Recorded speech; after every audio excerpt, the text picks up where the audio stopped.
Problem సమస్యలు నొప్పి ఇటువంటివి కానివ్వండి, అధిక రక్తస్రావం కానివ్వండి, ఇలాంటివన్నీ కూడా గర్భాశయం తీసేస్తే ఇవన్నీ మటుమాయం అయిపోతాయని అనుకుంటారు. ఇది ఏమాత్రం కరెక్ట్ కాదు. ఎందుకంటే వీటన్నిటికీ రకరకాల ఒక్కొక్క దానికి ఒక్కొక్క వేరే రకమైన కారణం ఉంది.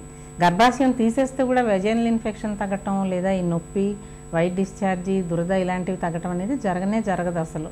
గర్భాశయం ముందుగా తీసేస్తే ఏమవుతుందంటే అండాశయాలు మనం ముట్టుకోకపోయినా అవి అలాగే ఉంచేసినా కూడా వాటి పని ఎప్పుడైతే దాని యొక్క టార్గెట్ ఆర్గన్ లేదో అండాశయాలు కూడా త్వరగా పనిచేయటం మానేస్తాయి. దాంతో మెనోపాజ్ లక్షణాలు ముందుగా వచ్చేస్తాయి. అందుకని త్వరపడి పరిగెత్తుకెళ్ళి గర్భాశయం ఆపరేషన్ చేయించేసుకుని ఆ తర్వాత ఎన్నో రకాల సమస్యలతో ఆరోగ్యం పాడు చేసుకుని బాధపడొద్దు.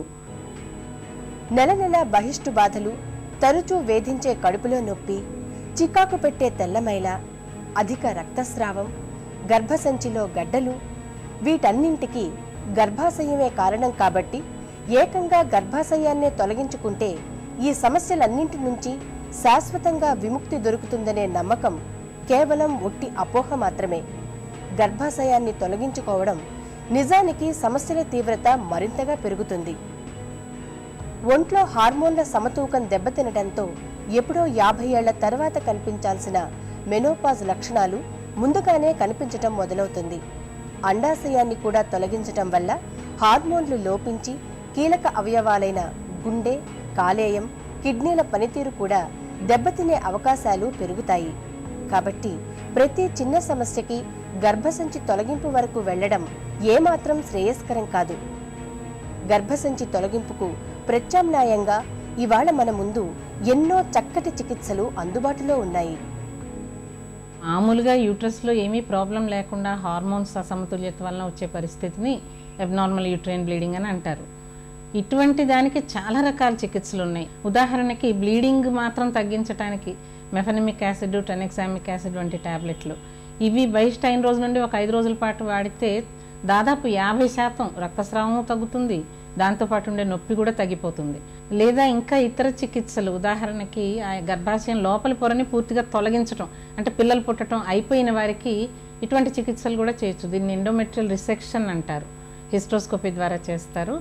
అది కాకుండా యూట్రైన్ బెలూన్ థెరపీ, లోపలి పొరని కరిగించటం, బెలూను, మైక్రోవేవ్, ఇంకా క్రయో, ఇటువంటి థెరపీస్ ద్వారా గర్భాశయం లోపలి పొరను కరిగించటం. ఇన్ని రకాల చికిత్సలు ఉన్నాయి. ఇంకా హిస్టెక్టమీ అనేది చివరిగా చేయవలసిన చికిత్స మాత్రమే. గ్రామీణ ప్రాంత మహిళల్లో గర్భసంచిపై అవగాహన తక్కువ. నెలసరి చికాకులు, కడుపు నొప్పి, రక్తస్రావం వంటి బాధలు శాశ్వతంగా తగ్గుతాయన్న ఒకే ఒక్క నమ్మకమే వారిని గర్భసంచి తొలగింపు ఆపరేషన్లకు సిద్ధపడేలా చేస్తోంది. అయితే ఇవాళ ప్రతి చిన్న గైనిక్ సమస్యకు ఆధునిక వైద్యంలో చక్కటి చికిత్సలు అందుబాటులో ఉన్నాయి. గర్భసంచిలో కణితులకు మైమెక్టమీ, కార్టరీ, ఐస్ ట్రీట్మెంట్ వంటి అధునాతన పద్ధతులు అందుబాటులో ఉన్నాయి. అలాగే కడుపు నొప్పి, తెలుపు వంటి సమస్యలకు చక్కటి మందులు అందుబాటులోకి వచ్చాయి. అవసరమైతే చిన్నపాటి సర్జరీలు చేయడం ద్వారా గైనిక్ సమస్యల్ని చాలా వరకు ఇప్పుడు నయం చేయొచ్చు. ఎండోమెట్రియోసిస్ అనేది గర్భాశయానికి సంబంధించిన జబ్బు కానీ కాదు. ఇది అండాశయాలకి సంబంధించిన జబ్బు. హార్మోన్ల వలన, తర్వాత జెనెటిక్ కారణాల వలన ఈ ఎండోమెట్రియోసిస్ అనేది ఏర్పడుతుంది. దీనికి కూడా మనం లక్షణాలను బట్టి చికిత్స ఇవ్వాల్సి ఉంటుంది. ముఖ్యంగా నొప్పి లక్షణం అయితే పెయిన్ కిల్లర్స్ ఇవ్వచ్చు, లేదా లోపల అతుక్కుపోయి దాని వలన పిల్లలు పుట్టకపోవటం, ఇన్ఫెర్టిలిటీ ప్రాబ్లం అయితే కనుక చిన్నపాటి లాప్రోస్కోపిక్ శస్త్రచికిత్స ద్వారా లోపల ఎండోమెట్రియోసిస్ డిపాజిట్స్ ఏవైతే ఉన్నాయో వాటినన్నిటిని ఎలక్ట్రిక్ కరెంట్ ద్వారా శుభ్రం చేసి, ఓవరీస్లో కనుక ఒకవేళ చాక్లెట్ సిస్టులు వంటివి ఉంటే వాటిని కూడా తీసేసి శుభ్రం చేసి, ఫెర్టిలిటీ ప్రమోటింగ్ సర్జరీస్ ఇటువంటివి చేసి దాని ద్వారా పిల్లలు పుట్టడానికి వీలైన పరిస్థితి కల్పించవచ్చు. మరి ఓవేరియన్ సప్రెషన్, అంటే ఓవేరియన్ హార్మోన్స్ వల్లనే వస్తుంది కనుక ఎండోమెట్రియోసిస్, అండాశయాల నుండి హార్మోన్లు రాకుండా సప్రెస్ చేయటం, పిల్లలు అవసరం లేదు అని అనుకున్నప్పుడు. స్త్రీ శరీరాన్ని ఆరోగ్యంగా ఉంచడానికి హార్మోన్లు చాలా అవసరం, ఓవరీ నుంచి వచ్చే హార్మోన్స్.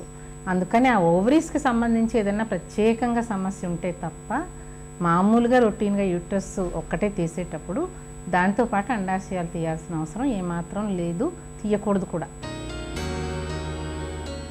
గర్భసంచిని తొలగించటానికి సాకుగా చెబుతున్న గైనిక్ సమస్యలనేవి ఇవాళ కొత్తగా కనిపిస్తున్నవేమీ కాదు. 30-40 ఏళ్ల కిందట కూడా ఉన్నాయి. కానీ అప్పుడు వాటికి చికిత్స చేసే విధానమే వేరు. ఆ రోజుల్లో ఇప్పటిలాగా అన్నింటికీ గర్భసంచిని తొలగించడాన్ని ప్రత్యామ్నాయంగా భావించేవాళ్లు కాదు. గర్భసంచి తొలగింపును పెద్దాపరేషన్గా భావించేవాళ్లు. అత్యవసరమైతే తప్ప హిస్టరెక్టమీకి వెళ్లేవాళ్లు కాదు. ప్రస్తుతం ఆధునిక వైద్యంలో ప్రతి చిన్న గైనిక్ సమస్యకు చక్కటి చికిత్సలు మనకు అందుబాటులో ఉన్నాయి. డాక్టర్లు కాస్తంత ఓపికగా వివరించి చెబితే పేషెంట్లు వినకపోవడం అనే ప్రశ్నే ఉండదు. తప్పనిసరి అయితే తప్ప గర్భసంచిని తొలగించకూడదన్న స్పృహ ఇటు డాక్టర్లలోనూ అటు మహిళల్లోనూ ఇద్దరిలోనూ రావాలి. అప్పుడే అనవసరపు హిస్టరెక్టమీలకు తెరపడుతుంది.